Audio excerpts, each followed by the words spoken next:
Good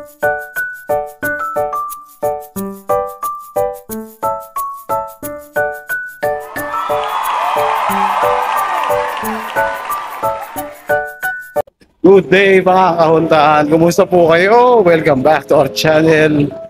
Ayan, papunta tayo ngayon sa tindahan ng isda. Fish market. Very particular kasi yung pasyente natin. Meron sila mga fish, certain na isda na yun lang ang kanila kinakain. Kaya inutusan tayo doon para bumili ng isda natin. Tara, samahan niyo ako.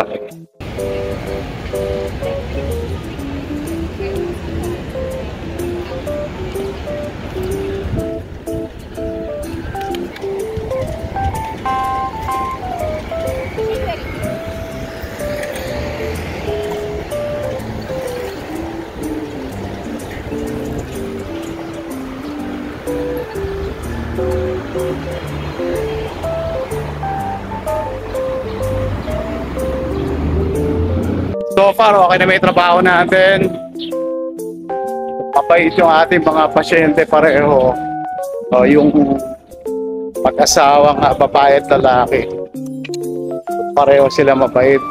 Kaya wala tayong masyadong problema. Yun nga lang, syempre, may mga health issues sila na kailangan natin pantayan o i-monitor. Kaya ayan, gusto nila syempre healthy meal, source ng protein, kaya isda naman tayo. Dahil kagabi, manok ang sinerve ko sa kanila.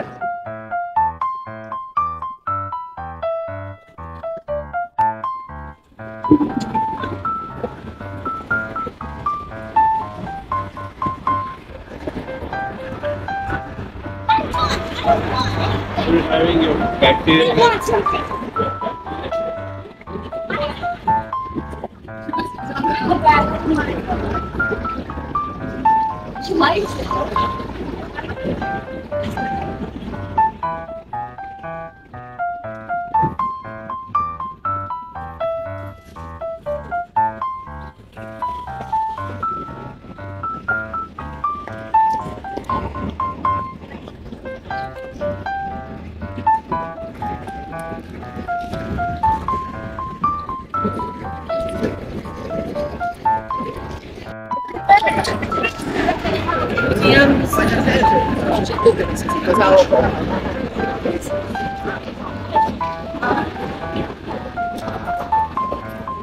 Yan, tatawid tayo doon sa kabila.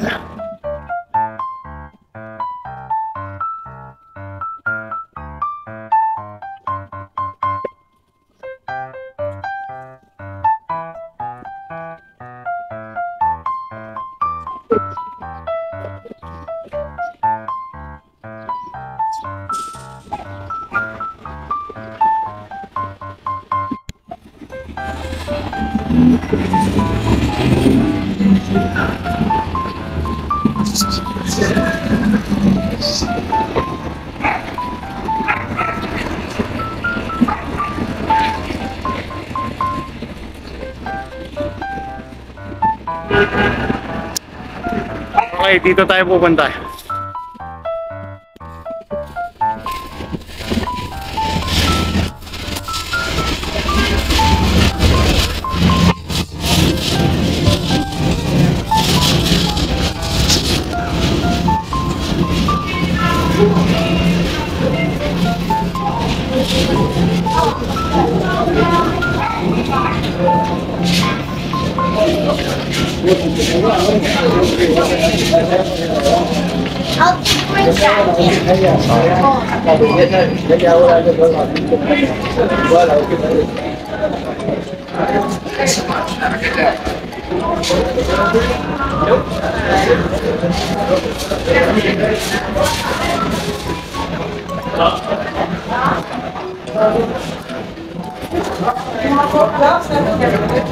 Ayan, dahil ang tinda.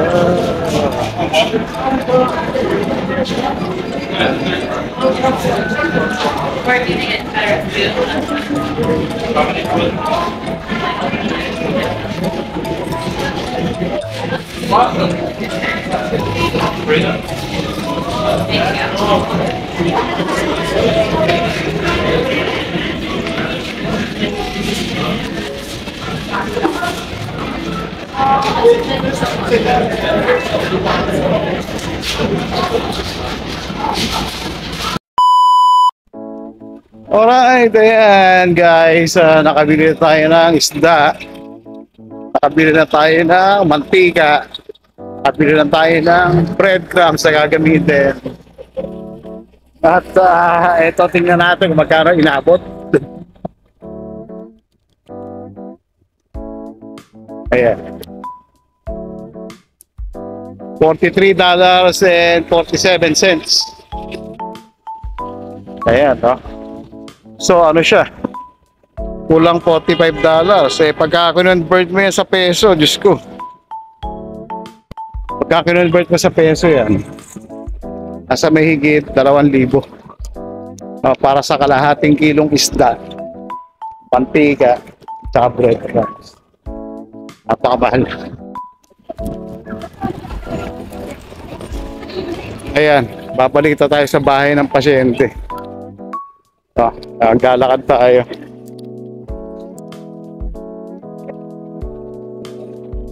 Kita-kita ulit tayo mamaya pagdating doon.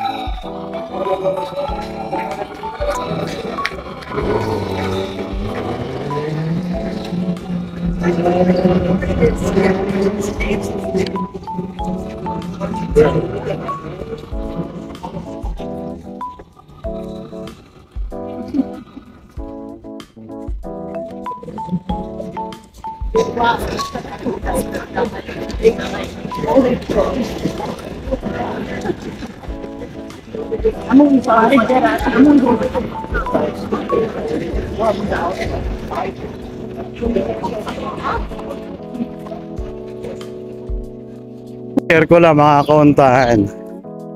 Yung nakikita yung building na yan, yung brick.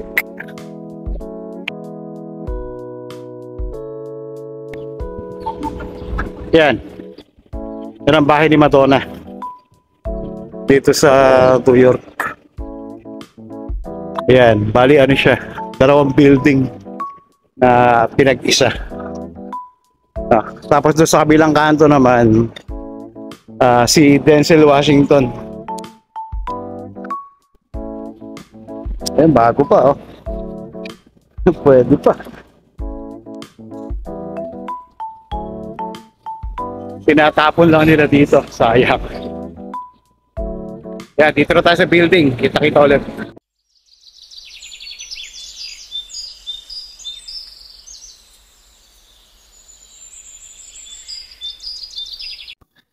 Ayan mga boss, pasensya na hindi na tayo nakapag-vlog kagabi, no? Na magduduto tayo dahil medyo naging busy. Marami tayong dapat igayak dahil yung pasyente natin na lalaki naging problema dun sa kanyang bag na nakakabit sa tiyan niya na kailangan natin palitan. Tapos, ano pa ba? Ngayon, may lakad tayo ngayon. Dadalhin natin yung pasyente natin, yung babae, doon sa kanyang doktor. Meron siyang follow-up, check-up. Kasi magkwento muna tayo.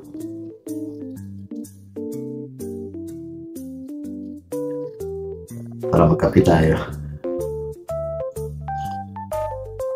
Bali ano ngayon dito, 6:30 na umaga. Maaga akong bumabangon para ma-prepare yung kanilang mga kailangan bago sila gumising. Kasi nga dalawa yung pasyente natin dito. So, may mga medical needs yung pasyenteng lalaki, may medical needs yung kanyang asawa, yung pasyente natin babae. Kaya dapat nakagayak na lahat. bago sila magising. Para kung sino unang bumangon sa kanila, maasikaso natin kaagad. Hindi magkasabay-sabay yung trabaho. Ang kagandahan dito, sila lang talaga yung naasikaso natin. Gawaing bahay, hindi natin ginagawa. Dahil meron tayo kasamang dalawang Pilipina, no, na sila nangangalaga dito sa bahay. Sila naglilinis, sila nagpapalansya, sila naglalaba. Pero syempre, hindi tayo kasama doon. Yung mga damit natin, tayo bahala dyan. Tayo naglalaban yun. Tapos tawag dito, meron kaming alagang aso dito na maliit. Kahit pa paano meron akong lipangan pagka wala akong masyadong ginagawa. So far, okay naman yung trabaho. Maganda yung trabaho natin kasi talaga nakafocus lang tayo sa pasyente o mga pasyente natin. At yun nga, ipapasalamat ako na nakuha ko itong trabaho na to kasi may pagpapatuloy ko ng masuportahan yung pamilya ko na nasa Pilipinas. Tapos makakabuelo na tayo, makakabayad ng mga utang. Ano pa ba? Plano natin, God willing, no? Kung lolobin, maipagpatuloy natin yung pagpapagawa ng bahay, yung mga kulang pa doon. Kulang pa yung tiles natin sa garahe, sa terrace, yung driveway, yung bakod. Tapos may mga minor repairs na kailangan gawin. Siyempre nakatira na tayo sa bahay. So hindi maiiwasan may mga minor maging sira na kailangan agapan kaagad para hindi lumaki yung problema. Tapos ano pa ba? Yun nga, yung balitong case natin ngayon, galing ito sa pang-apat na agency na inirefer sa atin nung pamilya ng dati nating pasyente. Kaibigan na rin may-ari ng agency. Bali yung tatlong naunang agency, hindi na ako nakakakuha ng mga cases doon kasi nga permanente tayo rito. Which is maganda. Menos tayo sa pamasahe, menos tayo sa oras ng biyahe. Tapos dire-diretso ang trabaho. Hindi tayo naghahantay na ano kaya trabaho natin bukas, may makuha kaya tayong case kinabukasan. Dito dire-diretso. Sana magtagal. Sana magtagal yung case natin. And so far, okay naman. Tapos ayun nga pala, nakita niyo bilhin natin kahapon. 3 items lang. Mantika, isda, saka breading. Pero almost, magkano? $47 ba? Almost $50 na i-convert natin sa peso, sa 2,000 piso. Tataka ako. Yung isda, hindi naman marami isda binili natin. 2 slice lang yun. 2 fillet. Pero ang mahal ang bilihin dito sa city. Compared doon nasa Long Island tayo. Kapag pinag-food shopping natin si Marty, yung sabihin mo ng yung $200, malayo na inaabot nun. Nakikita 1 linggo na sa amin supply yun, pagkain, pati mga kailangan sa bahay. Kaya napakalaki ng pagkakaiba nandun tayo sa Long Island, tsaka ngayon nandito tayo sa city. Sa Long Island, medyo mataas ang cost of living pagdating sa mga basic needs, no? Mataas ang cost of living pagdating sa bahay. Pero higit na mas pataas pagka nandito ka sa city. Grabe. Talagang ngayon naiintindihan ko kung bakit maraming mga Amerikano ang nagdo-double job o triple job. Yeah, mahirap. Hindi biro. No? Hindi biro ang buhay dito sa city.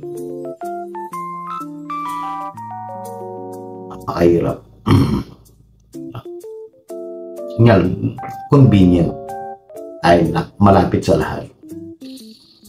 Malapit sa lahat. Tapos nga pala kahapon, di ba pinakita ko sa inyo yung bahay ni Madonna. Dito lang yun, pagtawid lang noon, nung street. No, katapat halos ng building na to. Minsan makikita mo pagka ibinababa nila yung mga tawag dito, mga window blinds nila. Sabi nung dalawang matanda, makita mo sila doon. May mga may mga singer din na nagpupunta doon, mga artista. No, siyempre sikat eh. Denzel Washington, ayun, ilang kanto lang ang layo dito. Tapos, yung pasyente natin, may isa pa silang bahay sa tapat mismo ng Central Park. Na ilang kanto lang din ang layo dito. At ngayon ko lang napagkanto. Nung sinabi nila sa akin yung pinaka-address nila doon sa kabilang bahay nila. Doon din pala nakatira si John Lennon, no, nung nabubuhay pa. Pero yung asawa ni John Lennon, si Yoko Ono, hanggang ngayon doon daw nakatira.